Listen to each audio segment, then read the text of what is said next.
Si vous observiez le Sahara depuis l'espace en ce moment même, vous verriez un spectacle surprenant. Une terre aride parsemée de lacs et de rivières au Maroc et en Algérie. Tout cela grâce aux fortes pluies de début septembre 2024. Ce ne sont pas des oasis, c'est juste le Sahara qui revient à son état d'origine. Croyez-le ou non, il y a des lustres, l'un des plus grands déserts de la planète était en fait un paradis luxuriant regorgeant de verdure. Voyons d'abord comment le Sahara s'est transformé en désert. Pendant la dernière période glaciaire, la terre était beaucoup plus froide et de grandes calottes de glace recouvraient une grande partie des terres émergées. À cette époque, le désert du Sahara était beaucoup plus vaste qu'aujourd'hui et il y avait moins de forêts tropicales sur notre planète. Et en raison de ces températures très basses, la répartition des pluies dans les tropiques a changé. Normalement, l'air chaud monte dans ces régions, ce qui contribue à provoquer des précipitations. Mais comme il faisait plus froid pendant la période dont nous parlons, la météo a été perturbée et il est tombé moins de pluie dans certaines zones. Cela nous a donné un climat plus sec dans des endroits qui sont généralement plus humides. Il y avait aussi beaucoup de poussière dans le désert du Sahara. Les scientifiques en ont retrouvé dans de vieux sédiments océaniques. Mais il y a environ 12 500 ans, quelque chose d'étonnant s'est produit. Les niveaux de poussière ont fortement diminué. Cela signifie que le Sahara est devenu beaucoup plus humide et indique que le climat s'est soudainement réchauffé pendant un certain temps avant de se refroidir à nouveau. Il y a 12 500 ans, le Sahara est donc devenu un endroit beaucoup plus vert, comme une savane, car un phénomène météorologique appelé zone de convergence intertropicale, oui, ça s'appelle comme ça, se déplaçait vers le nord pendant l'été. Cette période humide a atteint son apogée il y a environ 4000 ans. Les températures étaient alors un peu plus hautes qu'aujourd'hui. À cette époque, il pleuvait davantage sur les hauts plateaux éthiopiens, ce qui faisait que le Nil transportait plus de sédiments. Cependant, il y a eu un autre grand changement, celui-ci appelé événement de Heinrich, qui a provoqué le déplacement de la zone de convergence intertropicale vers le sud. Cela a entraîné un assèchement rapide des régions sahariennes et de la péninsule arabique. En conséquence, le Nil a connu beaucoup moins de crues entre 2700 et 2100 avant notre ère. Pour faire court, un peu tard pour cela, certes, le Sahara a connu des périodes alternatives d'humidité et de sécheresse en raison des changements climatiques et des conditions météorologiques pendant des milliers d'années. Jusqu'à récemment, nous avions un Sahara sec, mais en septembre 2024, un cyclone inhabituel a traversé la région. Il a frappé le Maroc, l'Algérie, la Tunisie et la Libye, et a rempli les lacs et les rivières asséchées. Les images satellites de la NASA avant et après les pluies sont époustouflantes. C'est comme si le Sahara avait fait peau neuve. Certaines régions d'Afrique du Nord ont reçu jusqu'à 20 cm de pluie. À titre de comparaison, Seattle reçoit environ 1 mètre par an, soit seulement 5 fois ce que le Sahara a reçu. Je dis « seulement » pour une raison simple. Seattle a la réputation d'être une ville pluvieuse, contrairement au Sahara. La difficulté réside dans le fait que ces 20 cm, soit l'équivalent de la totalité des précipitations annuelles de la région, sont tombés en quelques instants. Donc, d'une certaine manière, on aurait pu avoir l'impression qu'il pleuvait plus au Sahara qu'à Seattle. Les montagnes ont canalisé l'eau vers des lacs éphémères dans le nord de l'Algérie, qui se sont récemment étendus sur plus de 180 km² et ont atteint une profondeur de plus de 2 mètres. C'est assez d'eau pour tenir un an. Alors, que sont exactement ces lacs éphémères? Ce sont des bassins qui se remplissent pendant une courte période chaque année, mais qui peuvent rester secs pendant plusieurs années si la pluie n'est pas au rendez-vous. Parfois, l'eau s'y déverse depuis une petite zone environnante, mais il peut aussi s'agir de la bonne vieille pluie. Maintenant, une grande question se pose. Comment se fait-il que ces lacs existent? Généralement, ils se forment parce qu'il y a un excès d'eau emprisonnée à la surface. Mais le sol du Sahara est incroyablement sec. Ne devrait-il pas agir comme une éponge? Il doit avoir soif d'humidité. Pensez à la soif de votre plante en pot lorsque vous lui donnez de l'eau à votre retour de vacances. Cependant, aussi desséchée soit-elle, la terre ne peut absorber qu'une quantité limitée d'eau, souvent très faible. Et tout comme votre plante en pot, elle ne la boit pas forcément en totalité. Parfois, vous l'arrosez trop en réalité. Et si vous regardez au-dessous, vous verrez que le pot s'est mis à fuir. Un autre facteur important qui empêche le sol d'absorber l'eau est le manque de végétation. Dans des conditions normales, les arbres, les arbustes et diverses plantes aident à retenir l'humidité. Dans le désert, cependant, c'est presque impossible. Il y a peut-être quelques palmiers, mais c'est à peu près tout. Cela explique également la formation de ces lacs temporaires. Les précipitations qui ne sont pas retenues par les plantes s'accumulent dans les vallées et les dépressions de faible altitude, créant ces étendues d'eau éphémères. Ces lacs ne durent peut-être que peu de temps, mais cela ne veut pas dire qu'on ne devrait pas les nommer. Par exemple, le magnifique lac orné de palmiers ondulants que vous voyez ici s'appelle le lac Yasmina, situé dans la ville oasis de Merzouga. Dans certaines zones du désert, là où les dunes s'élèvent, on pourrait croire à un mirage, mais ce n'en est pas un. Les dunes de sable sont en partie recouvertes d'eau. Vous vous souvenez que j'avais parlé de 20 cm?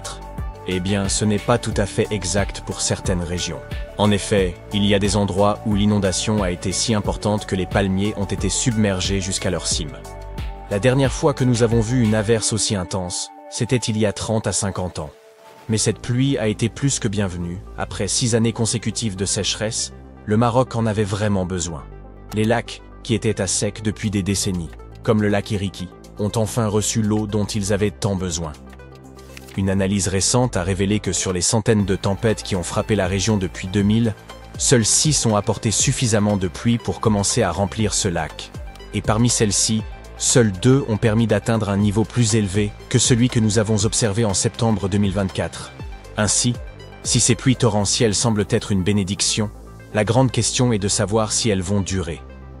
La réponse est oui. Lorsque l'air humide provenant des régions équatoriales rencontre l'air chaud et sec du nord, le désert du Sahara a tendance à recevoir davantage de pluie. Les scientifiques affirment que cette zone de collision se déplace vers le nord à mesure que la planète se réchauffe, et elle se réchauffe, et qu'elle devrait donc continuer à se déplacer dans cette direction au cours des 2 prochaines décennies. Mais je suis peut-être un peu trop optimiste. La vérité, c'est que les nouvelles ne sont pas entièrement positives. En réalité, personne n'était vraiment prêt à faire face à une telle inondation. De plus, n'oubliez pas qu'il ne s'agit pas d'un pays d'Asie du Sud-Est où les gens ont l'habitude de tant d'eau, mais du Sahara, une région aride. Cela dit, je pense que vous voyez où je veux en venir. Tragiquement, 18 personnes au moins ont perdu la vie à cause des pluies intenses dans le sud du Maroc. Et les autorités se préparent à des pluies encore plus fortes. Mais si c'est le cas, cela pourrait-il signifier que le Sahara est menacé d'extinction? Et qu'est-ce que cela signifierait pour nous? Cela peut sembler un peu étrange. Mais notre planète dépend aussi des déserts, et le Sahara ne fait pas exception. À première vue, il peut sembler stérile et sans intérêt. Mais les déserts jouent un rôle crucial dans notre écosystème. Ils constituent d'importants sites de stockage du CO2. On appelle cela des puits de carbone net. À lui seul, le Sahara en contiendrait environ 1000 milliards de tonnes. Dans la lutte contre le changement climatique, ces déserts servent de tampons, contribuant à maintenir les températures à des niveaux acceptables. Oui, les déserts sont brûlants, mais ils sont un peu comme le système de climatisation de la planète. De plus, les sables du désert sont une source de nutriments pour les zones luxuriantes, comme les forêts tropicales humides. Croyez-le ou non, les scientifiques ont découvert que les particules de sable du Sahara contribuent à nourrir la forêt amazonienne. Ces particules traversent l'océan Atlantique, portées par les vents, jusqu'en Amérique du Sud, où elles enrichissent le sol du bassin amazonien. Sans le Sahara, les experts estiment que la forêt amazonienne pourrait être sérieusement menacée. Lorsqu'on se figure une scène épique dans le désert, avec son soleil écrasant, ses dunes infinies et ses oasis presque surnaturelles, il est naturel d'imaginer le mythique Sahara, n'est-ce pas? Pourtant, que diriez-vous si l'on vous apprenait qu'il y a 11 000 ans, cette vaste mer de sable brûlant avait une apparence radicalement différente? Bien sûr, personne n'était là pour en témoigner. Mais on raconte qu'à cette époque, ce que nous appelons aujourd'hui un désert était un véritable Éden, parsemé de lacs, de rivières, de prairies verdoyantes et même de forêts. Alors, où donc est passée toute cette eau? Il existe de nombreux récits sur ces temps anciens où les déserts étaient recouverts de jungles et de forêts luxuriantes, jusqu'à ce qu'un bouleversement, qu'il s'agisse de changements climatiques ou de séismes titanesques, transforme ces terres fertiles en dunes arides. Mais que penseriez-vous d'une hypothèse selon laquelle le Sahara aurait été transformé en désert par les activités humaines et des chèvres? Au fil des millénaires, le Sahara a connu des alternances marquées entre périodes humides et sèches, principalement en raison de légères variations dans l'inclinaison orbitale de la Terre, influençant la quantité de rayonnement solaire reçu par l'atmosphère. Il y eut même des phases appelées période humide africaine, où des pluies abondantes métamorphosaient ce paysage aride en un écrin de verdure éclatante. Cependant, entre 8 et 4500 ans avant notre ère, un phénomène inhabituel a bouleversé la région. Certaines zones sont passées d'un climat humide à un climat aride bien trop rapidement pour que cela puisse s'expliquer uniquement par des variations orbitales. En un laps de temps relativement bref, le Sahara verdoyant a laissé place au désert que nous connaissons aujourd'hui.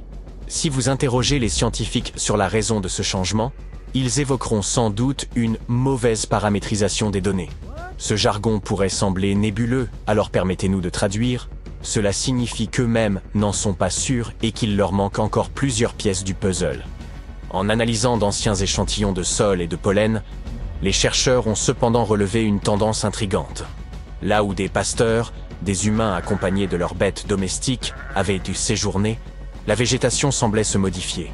À croire que chaque fois que ces hommes et leurs troupeaux traversaient des étendues verdoyantes, ils ne laissaient derrière eux que broussailles et paysages désertiques. Quelle ironie!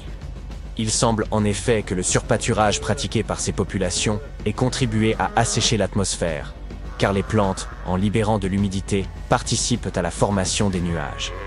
Cette déforestation aurait intensifié l'ensoleillement, précipitant ainsi la fin des périodes humides.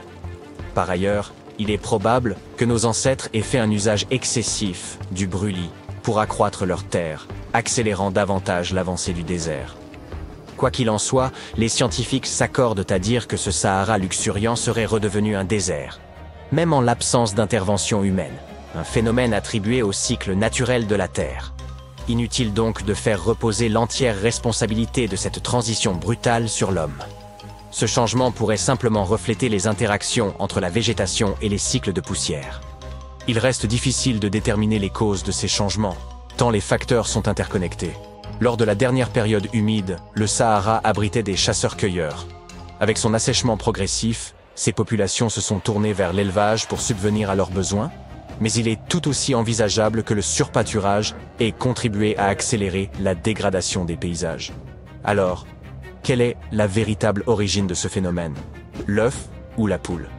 Dans ce cas précis, l'humain ou la vache? Les preuves disponibles aujourd'hui ne permettent pas encore de trancher.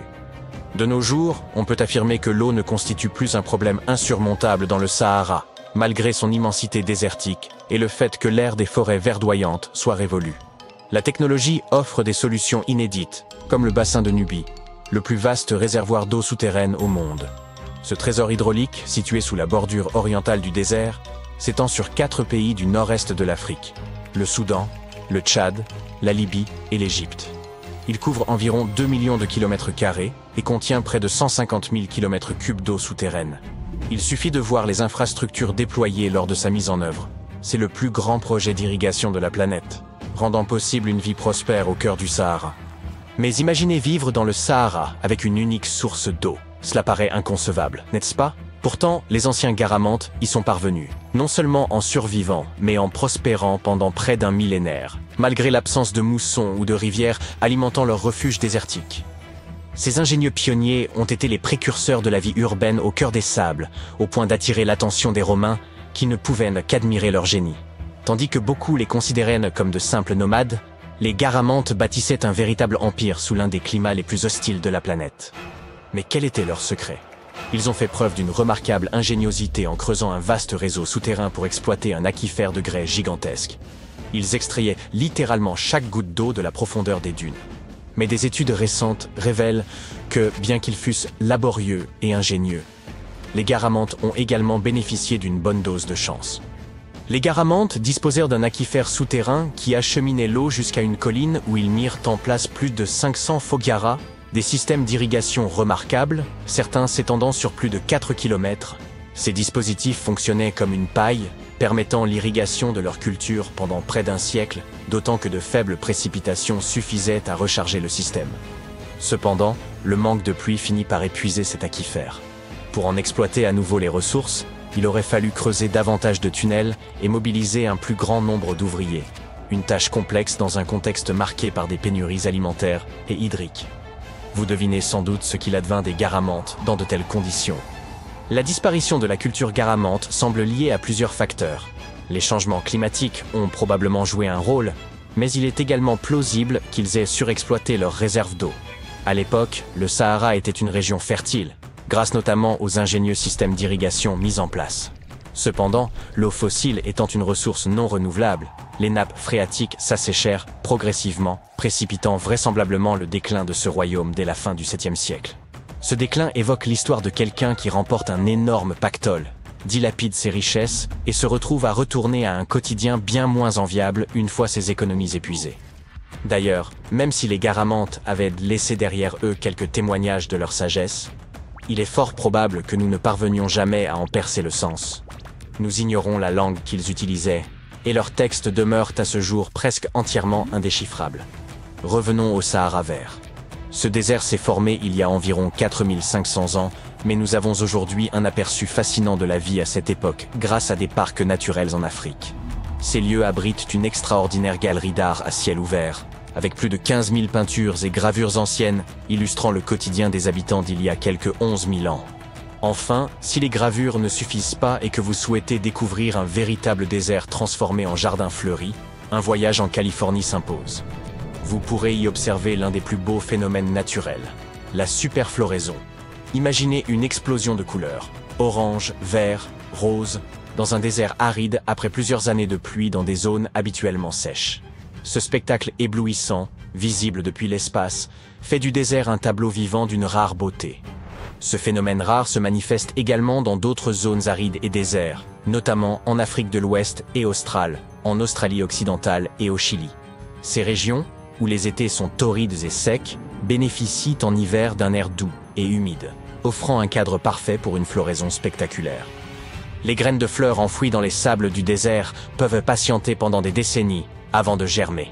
Lorsque le soleil brûlant élimine toutes les herbes et que des précipitations suffisantes viennent humidifier le sol, c'est comme si les graines décidaient que leur heure est venue.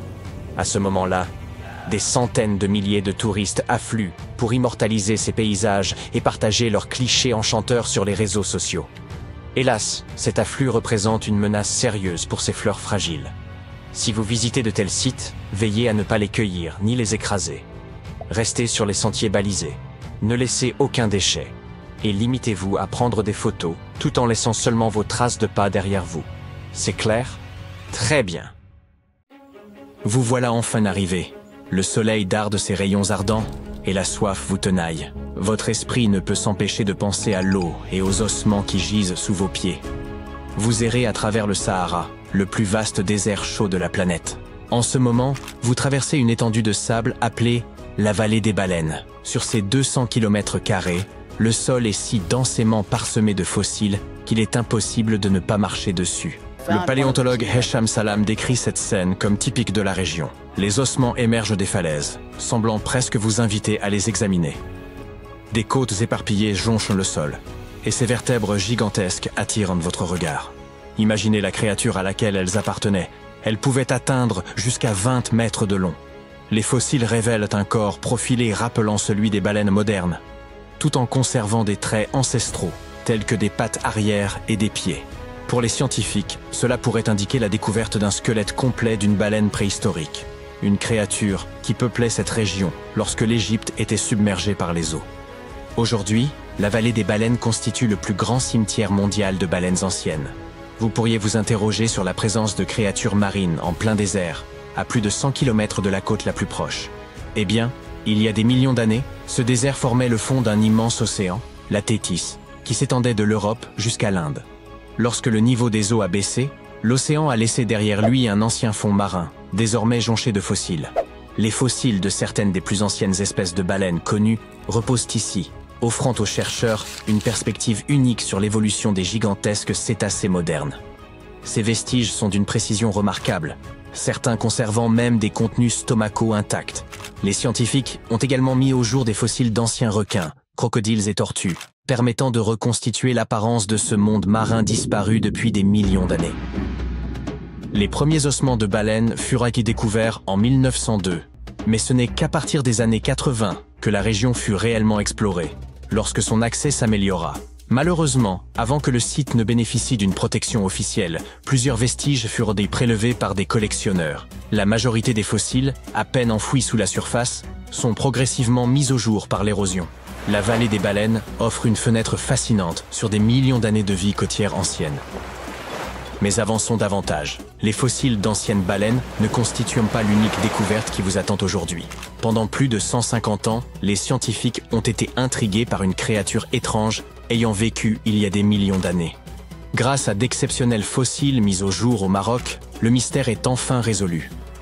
Regardez plutôt, ces créatures portent le nom de stylophores. Elles ressemblaient à une armure aplatie d'où émergeait un long bras. Les chercheurs ont découvert ces spécimens en 2014 et ont été stupéfaits. Les fossiles remontaient à environ 478 millions d'années. Près de 450 spécimens ont été retrouvés et, fait rarissime, certains présentaient encore des tissus mous préservés. Jusqu'alors, les stylophores étaient uniquement connus via leur partie dure et, initialement, les scientifiques les considéraient comme de simples échinodermes, à l'image des oursins et des étoiles de mer. Mais de récentes découvertes révèlent qu'ils possédaient un corps central et un bras nourricier, semblable à celui des étoiles de mer, équipés d'un système vasculaire aquifère facilitant leur déplacement et leur alimentation. Cette découverte met fin à un débat de longue date concernant la place des stylophores dans l'arbre phylogénétique. Nous savons désormais qu'ils sont apparentés aux échinodermes, mais qu'ils s'en distinguent par l'absence d'une symétrie à 5 rayons. Venez admirer ce fossile gigantesque. Découvert dans le Sahara, il a permis aux scientifiques d'approfondir leurs connaissances sur le spinosaure, le plus grand dinosaure carnivore connu. Ces vestiges, datant de 95 millions d'années, confirment qu'il s'agissait aussi du premier dinosaure nageur identifié. Le spinosaure possédait des pieds plats en forme de pagaie et des narines situées au sommet de son crâne, semblables à celui d'un crocodile, des caractéristiques idéales pour la vie aquatique.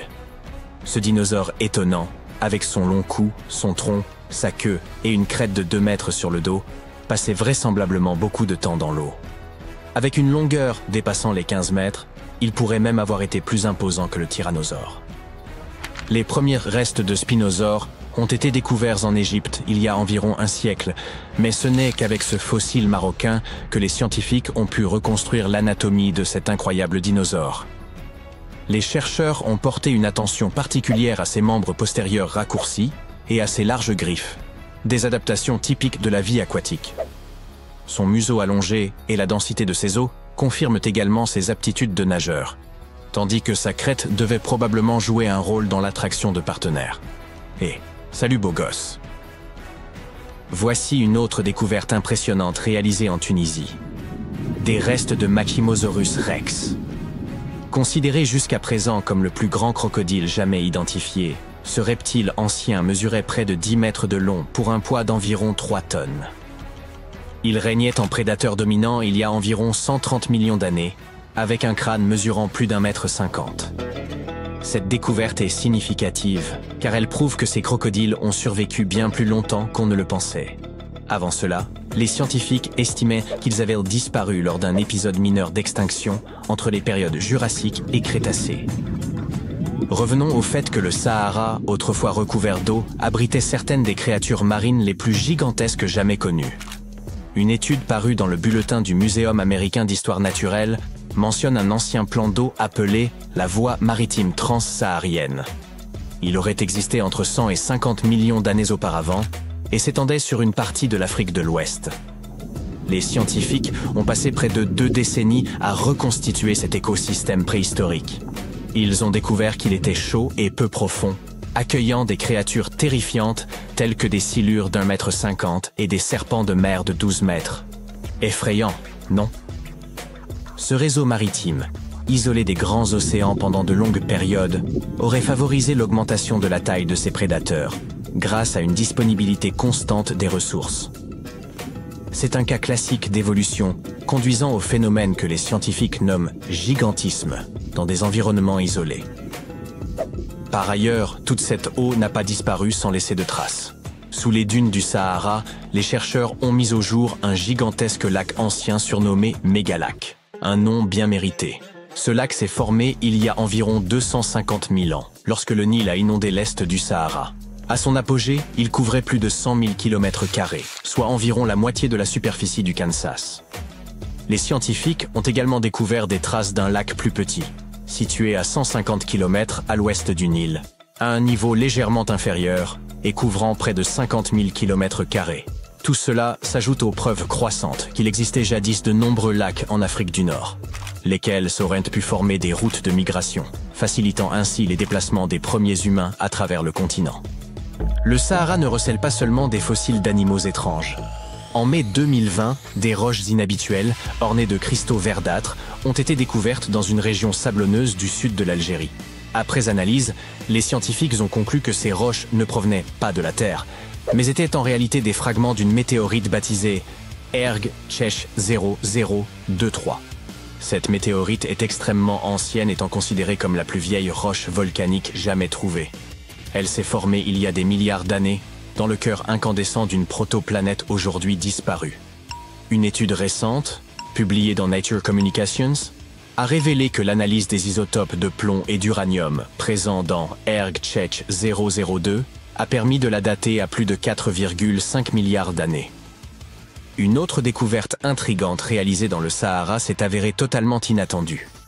Les scientifiques y ont mis au jour ce qu'ils estiment être les couleurs les plus anciennes au monde, d'un rose éclatant. Ces pigments, extraits de roches vieilles d'environ 1,1 milliard d'années, proviennent de micro-organismes, à une époque où les animaux n'existaient pas encore. Cette découverte a été réalisée par un doctorant, qui a broyé les roches anciennes et étudié leurs pigments. Ces derniers se sont avérés être une chlorophylle ancienne issue d'organismes photosynthétiques qui vivaient dans un océan depuis longtemps disparu. Les chercheurs sont désormais convaincus que cette découverte pourrait nous éclairer sur la raison pour laquelle des organismes plus grands et plus complexes sont apparus bien plus tard dans notre histoire. Avant que ces pigments roses ne soient découverts, les scientifiques ignoraient ce qui freinait l'évolution des grands animaux dans la chaîne alimentaire. Ils comprennent désormais que des cyanobactéries microscopiques se trouvaient à la base de cette chaîne. Cette découverte ne se limite pas à l'identification de pigments anciens, mais représente une avancée majeure dans la compréhension de l'histoire de la vie sur notre planète. Nommez un désert. Laissez-moi de deviner, le Sahara. En réalité, peu importe celui auquel vous avez songé, je suis sûr d'une chose, il se trouve quelque part en dessous de cette ligne. En effet, lorsque l'on entend le mot « désert », on pense spontanément à des contrées arides, sablonneuses, écrasées de chaleur. Et aucun paysage de ce type ne se trouve au-delà des 45 degrés de latitude nord, ni en deçà des 45 degrés sud. Dans l'hémisphère sud, cela paraît assez logique. Mis à part l'Antarctique, les étendues terrestres y sont peu nombreuses. Mais au-delà des 45 degrés nord, la donne change radicalement. On y trouve une vaste diversité de territoires, des pays comme le Canada, la France, le Royaume-Uni et bien d'autres encore. Pourtant, pas l'ombre d'un désert. Du moins, aucun désert de type chaud. La majorité des grands déserts chauds se situent dans l'hémisphère nord, à proximité des tropiques du Cancer et du Capricorne. Les plus torrides s'étendent généralement entre 15 et 30 degrés de part et d'autre de l'équateur. Ainsi en est-il du Sahara, où les températures maximales moyennes peuvent grimper jusqu'à 40 degrés Celsius. Les déserts chauds couvrent ensemble près de 15% de la surface émergée de notre planète. Pourtant, malgré cette vaste répartition, aucun ne se trouve au-dessus de cette ligne. J'entends par là la latitude de 45 degrés nord. Pourquoi donc? Voici une explication. Découpons la Terre en 5 grandes zones. Aux extrémités se trouvent les régions polaires, au nord comme au sud. Viennent ensuite les 2 zones tempérées. Et, enfin, au cœur du globe, la zone tropicale. La ligne qui nous intéresse traverse justement la zone tempérée, dans une portion du globe au climat plus froid. Parce que plus l'on s'éloigne de l'équateur, plus les températures chutent. En réalité, dans l'hémisphère nord, la température moyenne annuelle décroît de près d'1 demi-degré Celsius par degré de latitude parcouru vers le nord. Et c'est précisément cette rigueur climatique qui empêche la formation de déserts chauds au-delà de cette ligne. En avançant vers le nord depuis l'équateur, les rayons solaires frappent la Terre sous un angle de plus en plus oblique. L'énergie solaire se répartit alors sur une surface plus vaste, ce qui réduit la concentration de chaleur en un point donné. En somme, ces régions ne parviennent tout simplement pas à atteindre des températures élevées, ce qui explique, par exemple, pourquoi la Finlande est bien plus froide que la Colombie. Une autre explication à ces températures plus basses réside dans le phénomène appelé albédo. Ce terme désigne la proportion de lumière solaire qu'une surface renvoie vers l'atmosphère. Permettez-moi de vous illustrer cela. Toutes les surfaces terrestres réfléchissent et absorbent la lumière du soleil, mais selon des proportions différentes. Ainsi, la neige peut réfléchir jusqu'à 90% du rayonnement reçu, n'en absorbant qu'environ 10%. C'est ce fort pouvoir réflecteur qui confère à la neige un albédo élevé. Le sable, en revanche, présente un albédo bien plus faible. Dans des zones comme le désert du Kalahari, situé au sud du continent africain, la situation tend vers un équilibre. À peu près 50% du rayonnement solaire est réfléchi, tandis que le reste est absorbé. Cette absorption thermique contribue largement aux températures extrêmes observées dans ces zones arides. Autrement dit, dans les déserts brûlants. Pour résumer, la neige rejette la majeure partie de la chaleur, tandis que le sable en emmagasine une quantité bien plus importante. C'est l'une des raisons pour lesquelles les régions enneigées demeurent nettement plus fraîches. Ainsi, plus vous vous approchez des zones polaires, plus l'énergie solaire est renvoyée plutôt qu'absorbée, ce qui éclaire l'absence de désert chaud dans ces contrées. À cela s'ajoutent les dynamiques atmosphériques. Il suffit de constater que les mouvements de l'air changent considérablement dès que l'on franchit la ligne des 45 degrés de latitude. Cela s'explique par l'influence d'un système de circulation connu sous le nom de cellules de Ferrel. La Terre est structurée autour de 3 grandes cellules de convection, que l'on peut imaginer comme d'immenses boucles d'air en mouvement. L'air chaud s'élève, refroidit en altitude, redescend, puis le cycle recommence. Au pôle se trouvent les cellules polaires. Les cellules de Hadley occupent la zone équatoriale, et les cellules de Ferrel s'intercalent entre les deux. Les interactions qui se produisent entre ces 3 cellules peuvent être complexes. Mais pour l'essentiel, retenons ceci.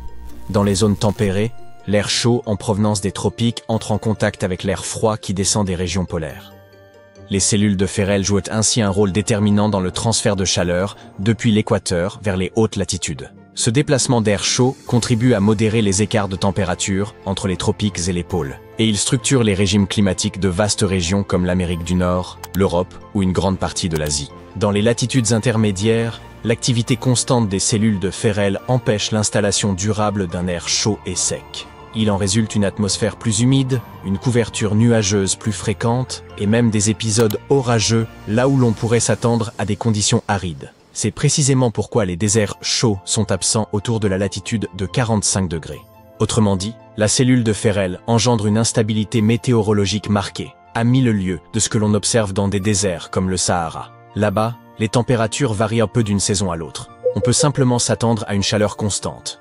Une fois tous ces facteurs combinés, il devient plus facile de comprendre pourquoi les déserts chauds sont essentiellement cantonnés aux régions proches de l'équateur, et pourquoi l'on ne trouve jamais de déserts pareils au Sahara ou au Kalahari dans des pays tels que le Canada ou la Suède. Cela ne signifie pas pour autant qu'il n'existe aucun désert au-delà de la ligne des 45 degrés. En réalité, un désert ne se définit pas forcément par une chaleur torride et du sable à perte de vue. Certains peuvent même ressembler à ceci, l'Arctique par exemple.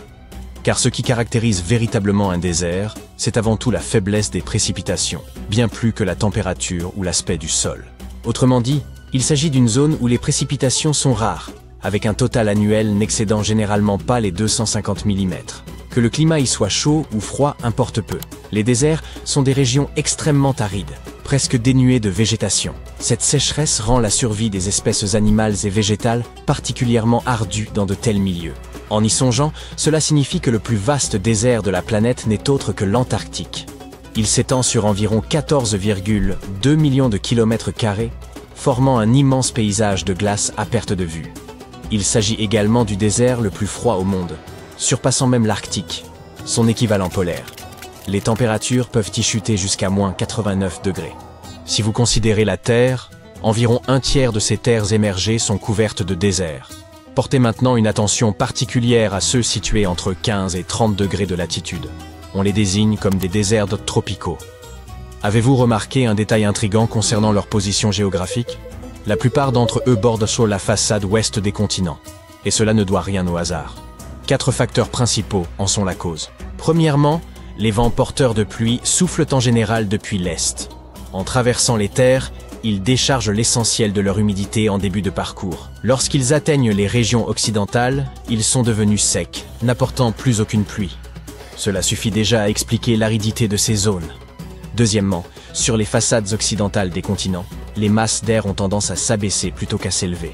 En descendant, elles se réchauffent, ce qui empêche la formation de nuages, et donc de précipitations. Troisièmement, la présence de montagnes accentue ce phénomène. Elles interceptent l'humidité sur leur versant exposé, tandis que l'autre, connu sous le nom d'ombre pluviométrique, reste sec. Enfin, les eaux côtières de ces régions sont souvent froides. Cette fraîcheur refroidit l'air situé au-dessus, ce qui le stabilise et inhibe la formation des nuages. Or, sans nuages, il ne pleut pas. Ainsi, l'ensemble de ces facteurs explique pourquoi les déserts tropicaux se concentrent essentiellement sur une seule façade continentale. Tu te trouves en Afrique. Ici, la faune et la flore sont uniques, foyer d'une grande variété de cultures et de langues. Surtout, l'Afrique abrite le plus grand désert chaud du monde, le Sahara. Il fait jour et tu as soif d'eau et d'ombre. Tu marches depuis des jours à la recherche d'une de ces précieuses oasis. Tu sens que tu es proche, mais l'horizon ne cesse de s'étendre et de se prolonger. Ton esprit est fatigué et ton corps souffre vraiment de la chaleur. C'est comme si tu avais mangé une assiette entière de piment et encore plus, à en juger par la quantité de sueur que tu transpires. Et quand je dis chaud, je veux dire 38 degrés Celsius en moyenne. Pas étonnant que cela se produise. Après tout, tu te trouves dans le désert le plus chaud du monde. Je dis désert chaud, car les plus grands paysages désertiques sont en fait des paysages froids, situés en Antarctique et en Arctique. Le désert glacé de l'Antarctique fait plus ou moins la taille d'1 million de lacs. Oui, je parle bien de l'aéroport international de Los Angeles. Le désert arctique est juste un peu plus petit que ça. Au cas où tu ne le saurais pas, le désert du Sahara est situé en Afrique du Nord et s'étend de l'océan Atlantique jusqu'à la mer Rouge. Il occupe une superficie suffisante pour placer environ 100 000 parcs à thème de Disney World côte à côte. Selon les scientifiques, ces frontières sont en train de s'étendre. Les déserts se forment généralement dans les régions subtropicales, en raison de ce que l'on appelle la circulation de Hadley. L'air monte à l'équateur et descend dans les régions subtropicales. Cette circulation d'air a un effet asséchant qui favorise la formation de paysages désertiques.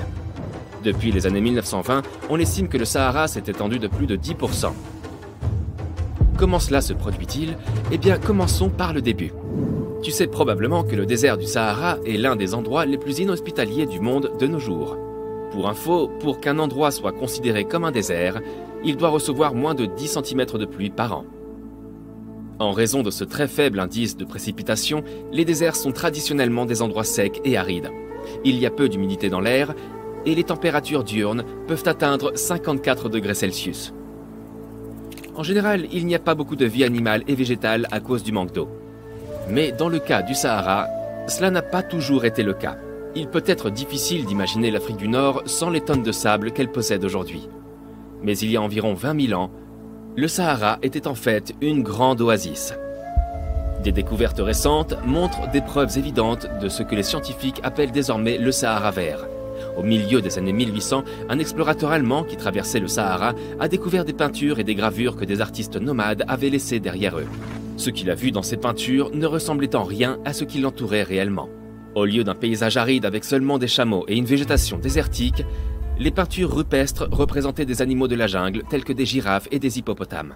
Il y avait même des images de bétail et d'animaux de pâturage comme des bovins et des moutons, ce qui semble impossible pour le Sahara d'aujourd'hui. Les artistes dessinent généralement ce qu'ils voient autour d'eux. C'est pourquoi cette découverte a vraiment intrigué l'explorateur allemand. Les dessins étaient si précis que les artistes ont dû avoir un contact étroit avec ces animaux. On peut trouver cet art rupestre dans toute la partie nord du continent africain, du Sahara occidental à l'Arabie saoudite. Les géologues se sont rapidement intéressés eux aussi à cette question et ont trouvé les premiers indices que cela pouvait signifier. Ils ont pu confirmer qu'en fait, l'Afrique du Nord était autrefois beaucoup plus humide. Ils ont trouvé des preuves dans les sédiments des eaux profondes au large des côtes de la Mauritanie. Des carottes de sable et de boue sous-marine, également connues sous le nom de couches d'air saharien, ont montré aux géologues qu'en fait un Sahara vert était possible. Plus la poussière s'échappe du désert et se dépose au fond de l'océan, plus le climat de la région est sec. Les carottes de sédiments montrent qu'il y avait beaucoup moins de poussière, 2 fois moins, en provenance d'Afrique du Nord pendant la période humide. Cette période est liée au cycle naturel de la Terre. Normalement, la Terre tourne selon une inclinaison de 23,5 degrés. mais cet angle n'est pas constant et change au fil du temps. L'inclinaison de la Terre est responsable de la quantité de lumière que reçoit chaque hémisphère. Elle affecte plusieurs fonctions de l'écosystème de la planète. À l'époque du Sahara vert, la Terre recevait entre 4 et 8% de plus de lumière solaire qu'aujourd'hui. Ainsi, lorsque la Terre s'est inclinée il y a environ 20 000 ans, l'hémisphère nord a reçu plus de lumière solaire directe, ce qui a affecté les niveaux d'humidité dans la région. Le réchauffement de l'hémisphère nord a eu une incidence sur le fonctionnement des moussons, plus particulièrement la mousson d'Afrique de l'Ouest. Les moussons sont des systèmes de vent qui affectent l'indice de précipitation et les niveaux d'humidité d'une région. Lorsqu'une partie du globe se réchauffe, cela permet à davantage d'air de s'élever. Il se combine avec le vent pour attirer l'humidité dans l'atmosphère. Petit à petit, l'Afrique du Nord est également devenue plus humide. Cette humidité supplémentaire a rendu le Sahara si irrigué qu'il y avait de véritables étendues d'eau dans la région. Avec la croissance de la végétation, les plantes ont mieux retenu l'humidité que le sable nu. Il existe des preuves de l'existence de bassins naturels dans tout le Sahara et de lacs si grands qu'ils pourraient y contenir tous les grands lacs des États-Unis. Les archéologues ont découvert des preuves de l'existence de communautés dynamiques dans ce qui est aujourd'hui une zone aride. Apparemment, les cultures anciennes ont su tirer pleinement parti de la période humide de l'Afrique. Selon les chercheurs, la population humaine a atteint son apogée dans le Sahara il y a environ 9000 ans. On trouve des traces de foyers, d'outils de chasse, d'hameçons et même de monticules d'eau de poissons. Les archives montrent qu'il y a eu plus de 230 périodes vertes sur une période de 8 millions d'années. Le rayonnement solaire change constamment en raison des cycles orbitaux naturels. C'est pourquoi la Terre assistera très certainement à un autre épisode de Sahara vert. Cela pourrait être dans des milliers d'années, certes, mais cela arrivera. De la même manière que le Sahara deviendra vert, il deviendra aussi de nouveau jaune. Disons-le comme ça pour résumer. Il suffira d'une inclinaison axiale importante et de quelques années de réajustement. Cependant, un autre phénomène retient actuellement l'attention des scientifiques. Des études récentes de la National Science Foundation, menées par l'Université du Maryland, montrent que le Sahara s'est étendu de 10% au cours des 90 dernières années.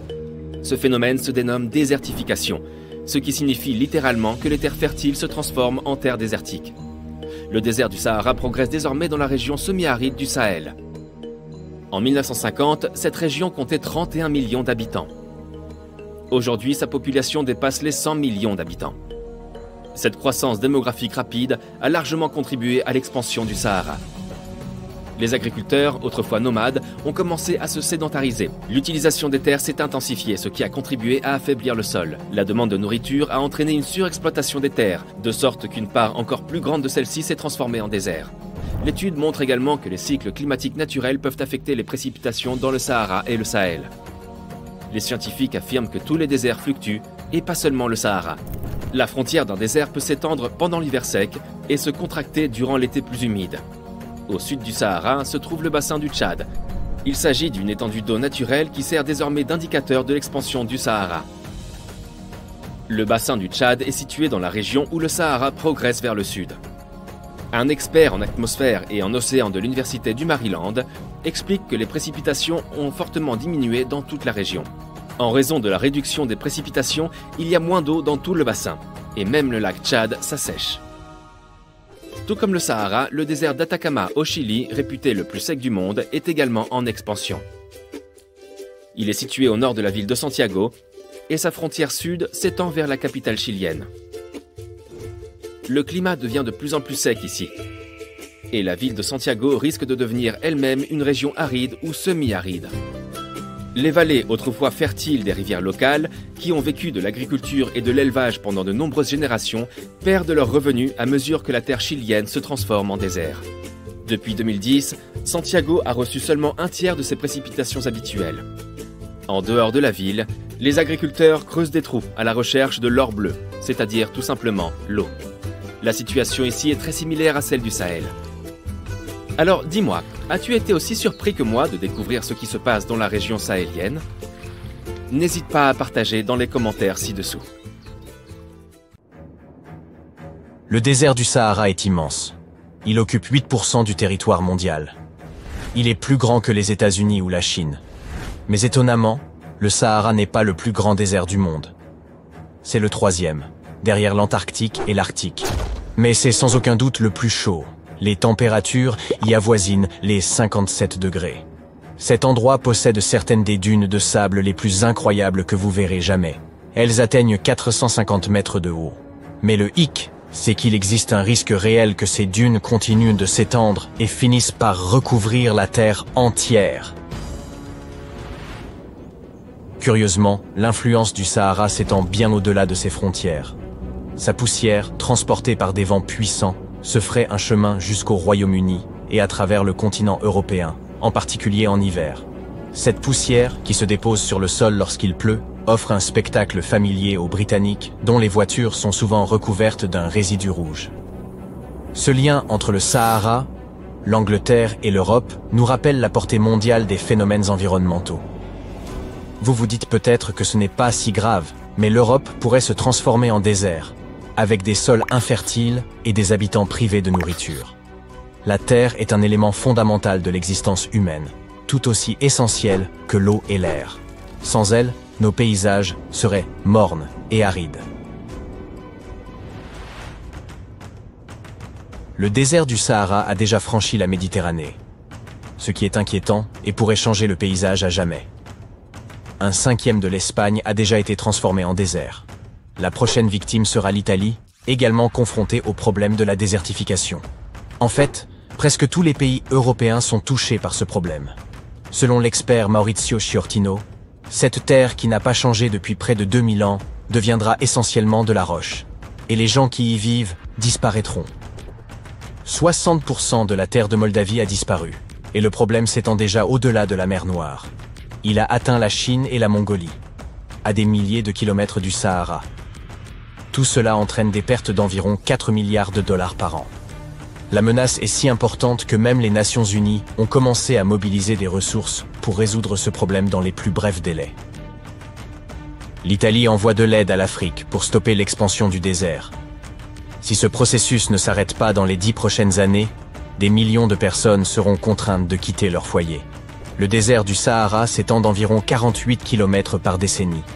Faites le calcul, et vous saurez combien de temps il lui faudra pour recouvrir l'Europe entière. Depuis 1920, le Sahara s'est étendu d'environ 10%. Mais tout espoir n'est pas perdu, car plus de 172 pays se sont unis pour mettre un terme à la désertification du monde.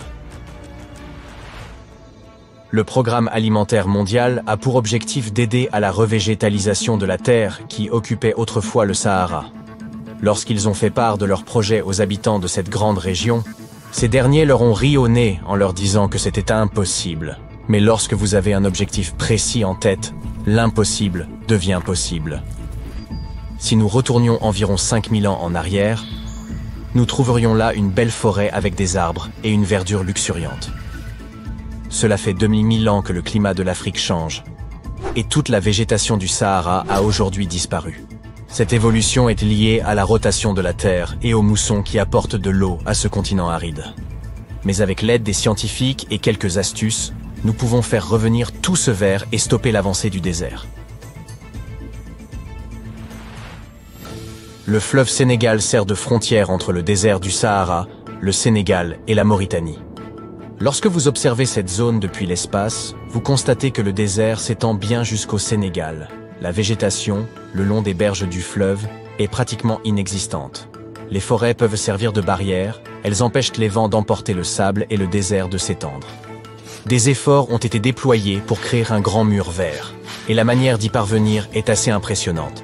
Pendant plus de 40 ans, rien n'a poussé dans la zone actuellement restaurée, ce qui a poussé les habitants à trouver d'autres endroits où vivre. Et puis on a compris que la terre pouvait être remise en état. Les gens ont été enthousiasmés, ils se sont engagés à fond et ont appris à travailler le sol et à cultiver des aliments. À l'heure actuelle, plus de 300 km² ont été restaurés et transformés en de nouveaux espaces verts. La région du Sahel est le point de départ de la désertification, et il est crucial d'établir d'abord un mur vert dans cette zone. La réalisation de ce mur n'a rien de sorcier, il suffit de quelques mesures simples. Le sol y est littéralement cuit par le soleil et est aussi dur qu'un bloc de béton. Si vous avez déjà versé de l'eau sur du béton, vous savez qu'elle s'écoule. Elle ne reste pas au même endroit.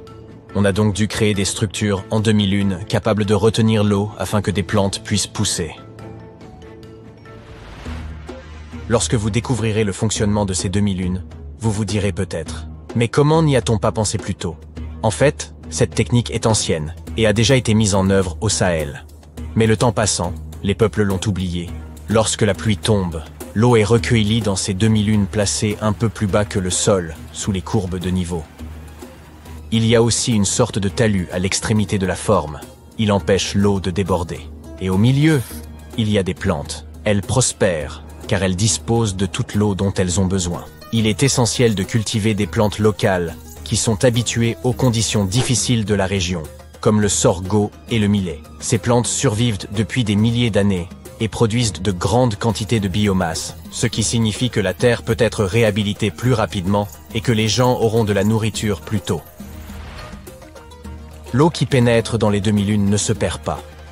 Elle pénètre dans le sol et alimente les nappes phréatiques. Ainsi, l'eau présente dans le sol ne s'épuisera jamais et les générations futures disposeront d'eau potable. Mais cette technique géniale ne se limite pas aux demi-lunes. Les gens tracent également des lignes pour y planter divers légumes, tels que des tomates.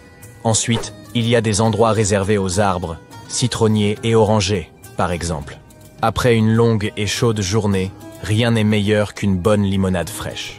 Les arbres protégeront également les sols, et avec un peu de chance, il y aura un jour une nouvelle forêt dans le désert du Sahara. La méthode consiste à suivre la dynamique propre aux forêts.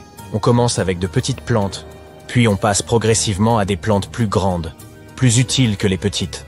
L'objectif, planter plus de 10 000 arbres.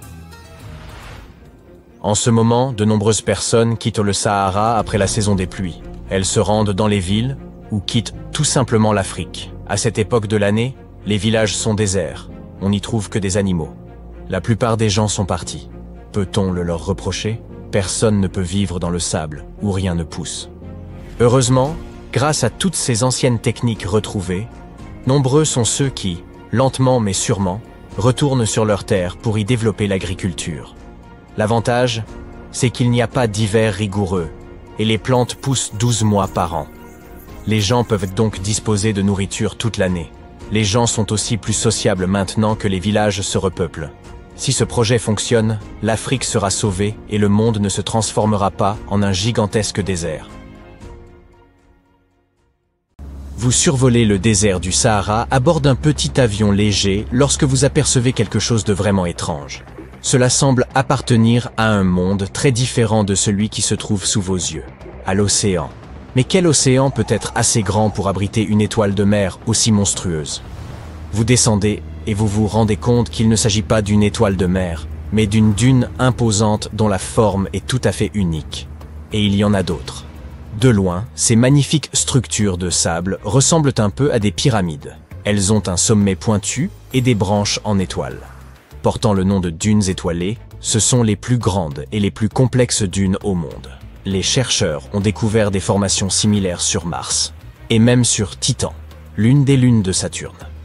Les dunes étoilées ne sont pas très rares. Elles sont particulièrement répandues dans le sud-est du Maroc, près de la frontière avec l'Algérie. C'est cette région que vous êtes en train de survoler, et la dune qui vous émerveille se nomme Lala Lalia. Il s'agit probablement de la plus célèbre d'entre elles.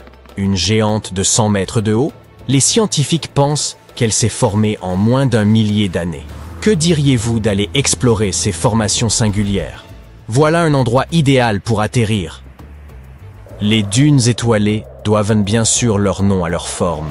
On les trouve dans les régions où les vents changent de direction tout au long de l'année. Présentes à différents endroits de notre planète, il n'existe toutefois qu'une seule dune étoilée officielle dans le registre des roches, où sont consignées toutes les données géologiques relatives à l'évolution de la Terre. La dune étoilée en question se trouve en Écosse, et elle est très ancienne. Elle a environ 250 millions d'années. C'est tout ce que nous savons au sujet de ces formations si étranges, car nous ne savons pas ce qu'il nous faut chercher pour les identifier. Autre problème, les dunes étoilées se forment souvent dans des endroits reculés, ce qui les rend extrêmement difficiles à étudier. Imaginez que vous atteigniez le village le plus proche, que vous parcouriez ensuite je ne sais combien de kilomètres jusqu'à la dune elle-même, et que vous ayez ensuite à gravir plusieurs centaines de mètres de sable glissant. Tenteriez-vous l'aventure? Mais puisque vous avez déjà atterri et que la dune se trouve juste devant vous, pourquoi pas? Après tout, vous voilà arrivé dans un champ de dunes appelé Erg Shebi.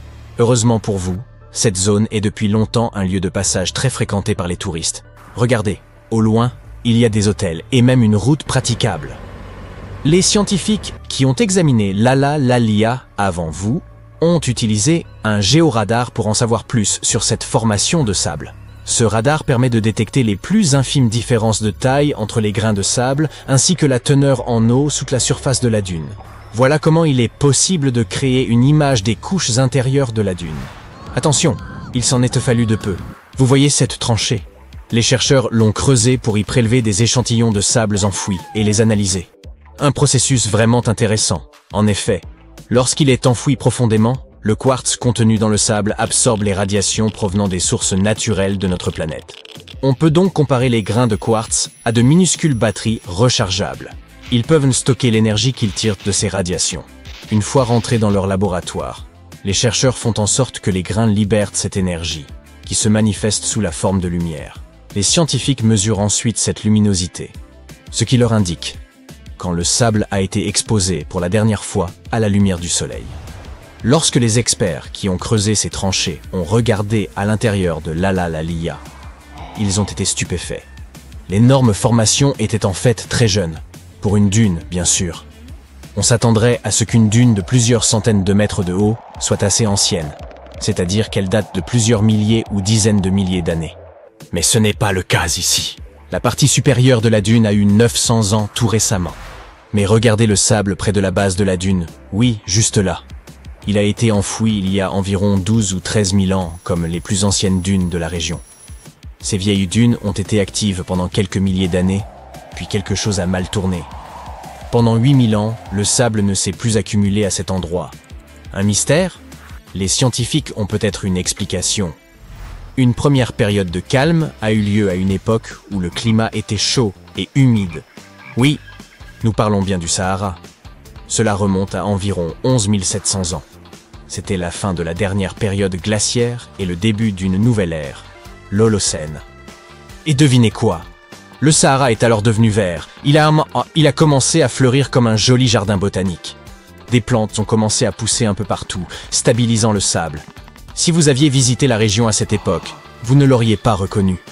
En revanche, vous auriez probablement croisé des humains errant de marécage en marécage et chassant pour se nourrir. Des chercheurs ont trouvé des fragments de poterie et des outils en pierre sur l'un des versants de l'Alalalia. Oui, les dunes de sable se forment et se déplacent tout au long de leur vie, engloutissant et protégeant les vestiges que nous laissons sur notre passage. Il vous suffit de creuser suffisamment et vous trouverez quelque chose qui vous ouvrira une fenêtre sur le passé. Il peut s'agir de fossiles anciens, de coquillages, de coraux ou de plantes préhistoriques. Ces fossiles nous fournissent des informations précieuses sur l'histoire de notre planète et sur les êtres qui ont habité ces régions. Cela peut paraître surprenant, mais dans le désert du Sahara, des scientifiques ont découvert des reptiles marins et des poissons fossilisés bien préservés dans les couches inférieures de ces anciennes dunes de sable. Ce sont les vestiges de l'époque où la mer recouvrait le Sahara il y a des millions d'années. Quoi qu'il en soit, si vous voulez survivre, il est temps de quitter cet ancien paradis. Il y a 4000 ans, la période humide s'est achevée et le Sahara s'est à nouveau asséché. Notons que notre dune n'a pas commencé à se former tout de suite. Pendant un certain temps, le sable s'est déplacé ici et là, mais ne s'est pas accumulé. Il est également possible que la dune ait commencé à se développer à un autre endroit. C'est une théorie intéressante. Les scientifiques ont en effet récemment découvert que l'Alalalia se déplace d'environ 1 demi-mètre par an et qu'elle accumule environ 6400 tonnes de sable chaque année. Si votre voyage dans les dunes vous a inspiré et que vous souhaitez maintenant en explorer d'autres, j'ai une mauvaise nouvelle à vous annoncer. Hélas, même s'il existe des dunes étoilées un peu partout dans le monde, elles sont très difficiles à détecter. Le problème, c'est qu'elles sont énormes, mais qu'elles n'ont pas de signes distinctifs. Il vous faut donc de très grands lits de roches exposés si vous voulez avoir une vue suffisamment large pour identifier une dune étoilée. Et il existe certainement des endroits où il est possible d'effectuer de telles recherches. Mais il vous faudra savoir reconnaître tout un ensemble de caractéristiques diverses. Et en étant très attentif et en étudiant beaucoup, vous tomberez peut-être un jour sur l'une de ces mystérieuses dunes étoilées. Commentez ci-dessous si vous souhaitez partir à la recherche d'une de ces merveilles. En attendant, poursuivons notre voyage. Vous décidez de vous reposer et vous commencez à descendre le long de la dune. C'est alors que vous entendez des bruits étranges et inquiétants. Y a-t-il des fantômes dans les environs? Ne vous inquiétez pas, vous êtes en sécurité. Avez-vous déjà entendu parler d'un phénomène appelé sable chantant? En descendant une pente sablonneuse, vous déplacez les grains de sable qui viennent se frotter les uns contre les autres, créant cette sinistre musique. À chaque pas, le sable sous vos pieds s'anime comme un chœur de fantômes sifflant et chuchotant. Ces bruits vont du bourdonnement sourd aux gémissements aigus. C'est comme si une symphonie d'un autre monde résonnait dans les dunes. Mais bien sûr, les scientifiques ont leur propre explication. Ils attribuent ce phénomène aux bonnes conditions atmosphériques, ainsi qu'à la taille, à la forme et à la teneur en eau des grains. Vous avez presque atteint le pied de la dune, mais attention à ne pas glisser. Lorsqu'une dune de sable atteint un certain degré d'inclinaison, elle forme une pente, et elle devient très glissante. Cette pente se trouve généralement du côté sous le vent de la dune et à l'abri du vent dominant. Les grains de sable commencent à s'accumuler du côté exposé au vent, rampant lentement le long de la pente douce de la dune. À un moment, ils atteignent le sommet. La gravité prend le dessus, et ils commencent à glisser vers le bas, déclenchant un effet de cascade. On dirait une avalanche miniature. Et mieux vaut ne pas se trouver sur son chemin. Tu as prévu de passer tes vacances d'été en Afrique. Ta destination finale sera le désert du Sahara. Il est situé dans le nord du continent et s'étend de l'océan Atlantique à la mer Rouge. Tu es impatient de monter à dos de chameau et de découvrir les très riches cultures de la région. Après un long voyage en avion, te voilà enfin arrivé. Tu es dans le plus grand désert chaud du monde. Savais-tu qu'il fait 9,2 millions de kilomètres carrés? Après avoir bu des litres d'eau glacée, tu es enfin prêt pour ta première aventure. Ton guide te propose de choisir. Tu peux choisir 2 semaines à visiter différentes oasis ou tu peux aider les locaux à résoudre un mystère persistant. Au plus profond du désert, non loin de la ville de Fogaret-Ezwa, quelque chose de très étrange t'attend. Un ensemble d'immenses cercles sont dessinés dans le sable. Il y en a des dizaines et ils s'étendent sur des kilomètres en ligne droite. On les a découverts grâce aux images de Google Earth il y a plusieurs années de cela. Et depuis lors, ils font l'objet de débats sans que personne ne parvienne à percer leur mystère. Le plus curieux, c'est qu'ils se trouvent à des kilomètres de toute activité humaine, loin des villes et des routes. Le moyen le plus rapide d'en savoir plus sur cet étrange phénomène est de poser des questions.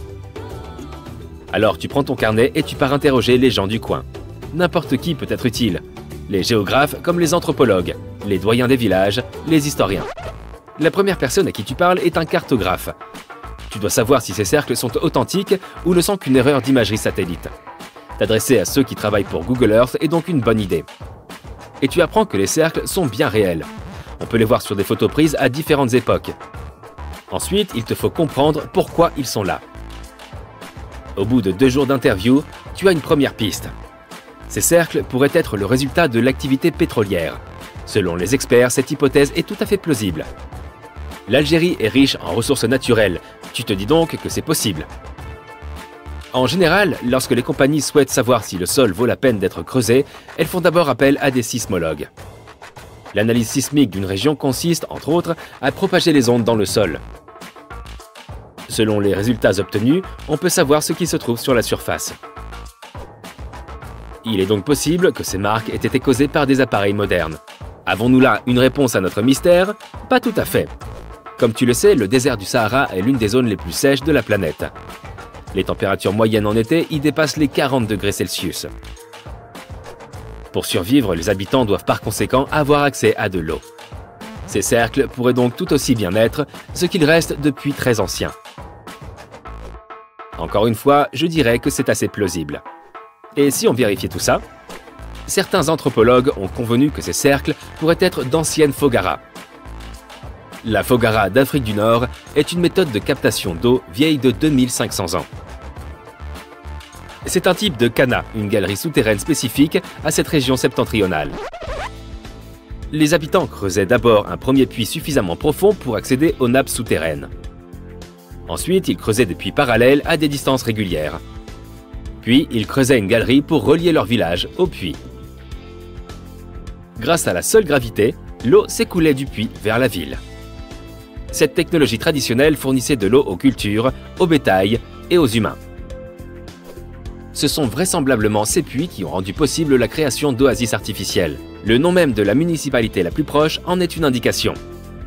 Fogaret Ezwa provient sans doute des Fogara, ces anciens puits. Te voilà donc sur une très bonne piste. Tu décides de t'y rendre pour en juger par toi-même. Tu montes dans un car, tu t'assieds et tu profites du voyage. Le nord de l'Algérie regorge de villages très anciens. Tu aperçois même des vestiges de puits pendant ton trajet, juste à la périphérie des villages. En consultant les images satellites de Google, tu te dis que ces marques sont très certainement dues au Kana, une série de trous creusés sur plusieurs kilomètres. Mais dès ton arrivée, tu te rends compte que tu te trompes. Dale Lightfoot, l'un des plus grands spécialistes des Kanas de la planète, a déclaré que ces cercles n'étaient absolument pas des Fogara. Même les images satellites le confirment. Oh oh, nous étions pourtant si proches! Apparemment, les Kanas et les Fogara n'étaient pas creusés en ligne droite. Et ils n'avaient en aucun cas la forme de cercle. Le fait qu'aucune ville ne semble reliée à ces marques est un indice de plus. Ces cercles étaient vraiment très éloignés de toute activité humaine. Et les Kanas servaient exclusivement à approvisionner les villages. C'était quand même bien tenté. Tu es sur le point d'abandonner tes recherches, mais tu décides de faire une toute dernière excursion. Les préparatifs prennent plusieurs jours. Véhicules tout-terrain, nourriture, équipement. Tout cela pour enfin percer le système des cercles du Sahara. Le premier jour, tu parcours plus de 160 km dans le désert. Cette partie du monde a toujours titillé ta curiosité. Les dunes dorées sont impressionnantes.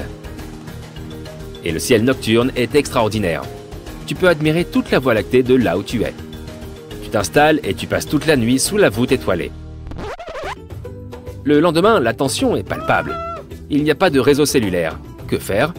Par chance, tu as eu le temps de noter les coordonnées des cercles sur ta carte Google. Et par surprise, tu peux tout consulter sans connexion. Tu suis les coordonnées, mais tu te perds. Tu commences à être nerveux. Tu te dis que tout a été en vain. Mais avec ton équipe, vous remontez dans la voiture et vous roulez encore quelques kilomètres au-delà des coordonnées indiquées sur ton téléphone. Au bout d'un trajet très chaotique, tu n'en crois pas tes yeux. Tu as devant toi un immense cratère dans le sable. Il est entouré de 12 trous plus petits. Du ciel, ça ressemble à une horloge, sans les aiguilles bien sûr. Mais de ta position, les marques sont à peine visibles. Tu aurais pu passer devant sans les voir. En explorant la zone, tu remarques quelque chose de similaire dans tous ces trous. Des câbles de métal, de longs câbles que tu peux tirer du sol. Comme ils sont profondément enterrés, tu commences à creuser, et quelque chose commence à apparaître. Oh oh, on dirait de la dynamite. En voilà une surprise. Mieux vaut arrêter de creuser et éviter un accident. Tu es satisfait de ce que tu as découvert, mais toujours curieux. Que fait là toute cette dynamite? D'où provient-elle?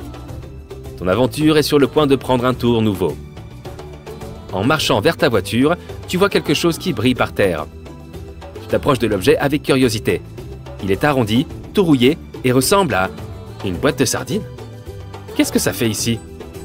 Il s'agit d'un nouvel indice sur le mystère des cercles. À tout hasard, tu le ramasses et l'emportes avec toi. De retour en ville, les différentes pièces du puzzle commencent à t'apporter des réponses. Tu montres tes photos et la boîte de sardines à des experts locaux. Ils analysent tout ce matériel et te livrent un verdict étonnant. Il s'avère que tu étais sur la bonne piste dès ta première hypothèse. Mais que s'est-il donc passé? Pourquoi était-il nécessaire de continuer à creuser? Eh bien, parce que cette hypothèse n'était qu'à moitié correcte. Les cercles du Sahara n'ont rien à voir avec la prospection sismique. À l'époque de leur formation, cette technologie n'existait même pas. Mais ils sont assurément liés à l'exploration pétrolière. On remplissait autrefois la terre de dynamite pour trouver de l'or noir. Ce sont les entreprises de prospection des ressources souterraines qui sont à l'origine de ces cercles. Et les boîtes de sardines? Ce sont les ouvriers chargés des travaux qui les ont laissées là. Il fallait bien qu'ils mangent, n'est-ce pas? En analysant la conserve, on a constaté que toute cette histoire remonte aux années 50 et 60. Les cercles ne sont donc pas si anciens que ça. Ils sont même plutôt modernes. Eh bien voilà. J'espère que tu t'es amusé à nous suivre dans la résolution de ce mystère. Et on se retrouve très bientôt pour une nouvelle aventure. Imagine que tu travailles 7 jours sur 7 sur un grand chantier de construction. Comme des milliers d'autres personnes, tu portes des millions de blocs de pierre et tu les poses les uns sur les autres selon un système complexe. Tu travailles sans équipement de construction moderne. Tu n'as pas de climatisation, ni d'accès permanent à l'eau. Il fait si chaud dehors que tu peux faire frire des œufs sur la route. Tu construis cette pyramide depuis des décennies. Et maintenant, quand elle est enfin terminée, tu apprécies le résultat du travail colossal de milliers de personnes. Tu as devant toi un monument culturel géant de valeur mondiale qui va se figer dans le temps et émerveiller les gens pendant des dizaines de milliers d'années. Quelques milliers d'années ont passé, les gens du 21e siècle voient les pyramides et se disent « Waouh, je ne peux pas croire que des humains aient construit ça ». Oui, les gens qui ont construit les pyramides n'auraient pas apprécié ce genre de remarques. Mais en fait, il y a de bonnes raisons de penser que les gens qui l'ont construit ont utilisé une technologie hors du commun. De l'extérieur, on dirait que les grandes pyramides ne sont que de grands triangles de pierre. Les gens ont simplement posé des blocs lourds les uns sur les autres. Et c'est tout. En fait, la conception semble trop parfaite pour être vraie. La pyramide est constituée de plus de 2 millions de blocs. Ils sont si proches les uns des autres et si réguliers qu'on ne pourrait même pas glisser une fine feuille de papier entre eux. Incroyable! Les scientifiques ne connaissent toujours pas la technologie exacte utilisée pour construire les pyramides égyptiennes. L'une des plus grandes et des plus célèbres est la grande pyramide de Gizeh. Cette énorme construction connue dans le monde entier a un grand secret. Il devait y avoir une pierre de couronnement au sommet de la pyramide. C'est un bloc de pierre de forme triangulaire, une petite pyramide au sommet d'une énorme. La chose est aussi connue sous le nom de pyramidion. Les bâtisseurs de l'Égypte ancienne l'ont fabriquée en granit et en calcaire et l'ont recouverte d'or. Aucun document ou dessin ancien ne permet de prouver qu'il y avait un pyramidion au sommet de la grande pyramide de Gizeh. Mais il existe une autre structure égyptienne ancienne dans ce type de triangle, la pyramide rouge. Elle a été construite avant la grande pyramide et sa pierre de couronnement a survécu jusqu'à ce jour. Les archéologues l'ont trouvée et reconstruite. Mais alors, où pourrait se trouver la pierre de couronnement de la grande pyramide? C'est un mystère qui n'a toujours pas de réponse. Certains sont persuadés que des voleurs l'ont dérobée au sommet. Peut-être ont-ils simplement grimpé et poussé le pyramidion jusqu'en bas. C'est tout à fait logique. La pierre angulaire était probablement l'élément le plus précieux de la pyramide. De nombreux scientifiques et archéologues ne connaissent toujours pas sa fonction exacte. Certains pensent que ce sommet recouvert d'or glorifiait les pharaons. La nuit, la pierre de couronnement reflétait la lumière de la lune et illuminait tout l'espace qui l'entourait. Pendant la journée, cette pierre reflétait la lumière du soleil avec sa surface brillante. On pouvait la voir de loin. Le sommet de la pyramide était une sorte d'étoile guide pour les voyageurs perdus. Tous les autres blocs de pierre de la pyramide sont constitués de calcaire. Les gens les polissaient pour les faire briller. Dans le passé, ils étaient même très brillants et reflétaient la lumière. On aurait pu voir des pyramides lumineuses depuis l'espace, même si elles ressemblaient à de toutes petites lumières. Au fil des milliers d'années, les vents, les tempêtes de sable et les pluies ont modifié l'apparence des pyramides. Si les gens avaient pris soin d'elles pendant tout ce temps, elles auraient ressemblé à quelque chose sorti des films de science-fiction ou bien aux pyramides de Las Vegas. Mais malheureusement, nous ne verrons jamais leur apparence d'origine. Certains archéologues et scientifiques pensent que la pierre de couronnement pouvait absorber l'énergie du soleil et la répartir uniformément dans la pyramide. Personne ne sait précisément pourquoi les Égyptiens avaient besoin de cette technologie. Il y a une théorie selon laquelle les pyramides sont d'anciens systèmes énergétiques. Les pharaons ont appliqué cette énergie pour utiliser des technologies uniques plus avancées que toutes les réalisations du XXIe siècle. Et la forme triangulaire des pyramides était idéale pour stimuler cette énergie électromagnétique. En théorie, le rayonnement solaire ou les forces électromagnétiques s'accumulent au sommet de la pyramide, remplissent les pièces intérieures, puis descendent le long des murs jusqu'à la base. Toute déformation de la surface pourrait empêcher le flux de se répandre. Ils ont donc dû créer une surface parfaitement lisse. C'est pourquoi ils ont installé les blocs de manière que personne ne puisse glisser une aiguille ou une lame de rasoir entre ceux-ci. Beaucoup de gens croient à cette théorie parce qu'ils ont construit les pyramides en calcaire. Ce matériau peut retenir l'énergie en son sein. Dans la partie intérieure, ils ont créé des dépôts de granit pour provoquer l'ionisation de l'air, c'est-à-dire pour créer une charge électrique. Ils ont également creusé des canaux sous la pyramide pour que l'eau puisse transmettre l'électricité. Et au sommet, ils ont placé une pierre de couronnement en or, le meilleur conducteur d'électricité. C'est ainsi que l'on obtient un grand générateur d'électricité.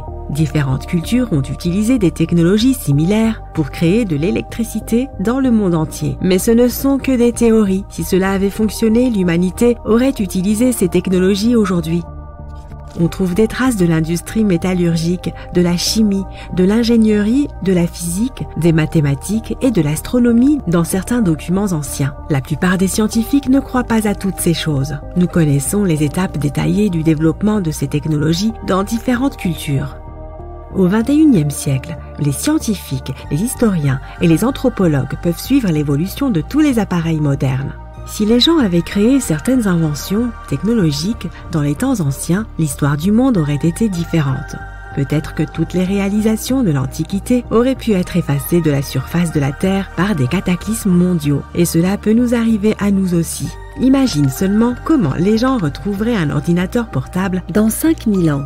Ils ne comprendraient peut-être pas de quel type d'appareil il s'agit. Une autre merveille égyptienne entourée de mystères est la statue du Sphinx. Les Égyptiens l'ont taillée dans une seule pièce gigantesque de calcaire, il y a environ 4500 ans. Mais les scientifiques ne savent toujours pas la date exacte de sa construction ni qui l'a construite. Les Égyptiens ont peint le Sphinx de différentes couleurs, de sorte que son aspect était beaucoup plus brillant et plus vif dans un passé lointain. Il brillait tout comme les grandes pyramides. Quoi qu'il en soit, le temps n'a pas seulement changé son apparence, mais aussi son nom. Au départ, les Égyptiens l'appelaient Ori-Mekhet. Les Grecs l'ont rebaptisé Sphinx quelques centaines d'années après sa construction. Il soulignait la grandeur des souverains d'Égypte. Il remplissait également la fonction symbolique d'un chien de garde qui surveillait la tombe du pharaon et les chemins qui menaient à celle-ci. Cette version semble réaliste, puisque les archéologues ont découvert de nombreuses entrées secrètes au pied du Sphinx. Peut-être que ces pièces et ces tunnels complexes mènent à des salles souterraines contenant des trésors. Et les trésors ne sont pas toujours de l'or ou des bijoux. Selon les légendes et les théories, le Sphinx garde la salle des archives où sont stockées toutes les connaissances de l'humanité. Les informations sur l'ancien état mythique de l'Atlantide pourraient se trouver ici. Tu peux trouver de nombreuses cartes détaillées des donjons internes du Sphinx sur Internet. Elles montrent des structures de 12 étages de profondeur sous la statue. On dirait une petite ville remplie d'or, de parchemins de savoir et de divers artefacts anciens. Mais on ne peut pas croire toutes ces cartes. Ce ne sont que des théories. Plusieurs milliers d'années se sont écoulées, mais les gens ont en réalité très peu d'informations sur ce sujet. Les archéologues savent qu'il y a encore beaucoup de choses étranges et passionnantes à propos du Sphinx qui n'ont pas encore été découvertes. Les gens du coin ont souvent peur de faire des recherches car ils croient qu'ils peuvent réveiller quelque chose de terrible, des profondeurs souterraines. Par conséquent, ce sont surtout des scientifiques d'autres pays qui mènent les fouilles. En 1998, des scientifiques ont découvert d'étranges tunnels qui menaient à des pièces vides sous le Sphinx. Ils ont constaté que des personnes avaient essayé de passer par ces tunnels dans le passé. Et il est possible que ces personnes aient emporté tous les trésors qui s'y trouvaient. Une des légendes dit qu'un puissant artefact se trouve sous le Sphinx. Son pouvoir pourrait changer le monde entier, mais les habitants le cachent car il pourrait nuire à la planète. Certains pensent que l'on peut trouver des preuves de technologie inconnue peintes sur les murs de granit des tombes des pharaons. Mais le plus probable est que ces peintures et ces signes nous racontent juste les mythes et les légendes de l'Égypte ancienne. Mais que se passe-t-il si les symboles et les dessins égyptiens sont des instructions détaillées pour utiliser les technologies anciennes? Et si les habitants qui vivaient à cette époque pensaient les gens dans le futur ne seront pas capables d'obtenir de l'énergie par eux-mêmes. Alors laissons-leur des instructions détaillées. Quoi qu'il en soit, il existe de nombreuses énigmes et théories. En réalité, la recherche de réponses est une entreprise dangereuse, car il n'est pas facile de pénétrer dans les salles souterraines. Les fouilles peuvent détruire la structure de l'ensemble du sphinx. Toute personne qui se trouve dans les tunnels peut se perdre et ne jamais retrouver son chemin. En plus, cela coûte beaucoup d'argent. En fait, ce qui serait génial, c'est que des chercheurs puissent inventer un appareil qui pourrait scanner les zones souterraines et nous montrer des plans détaillés.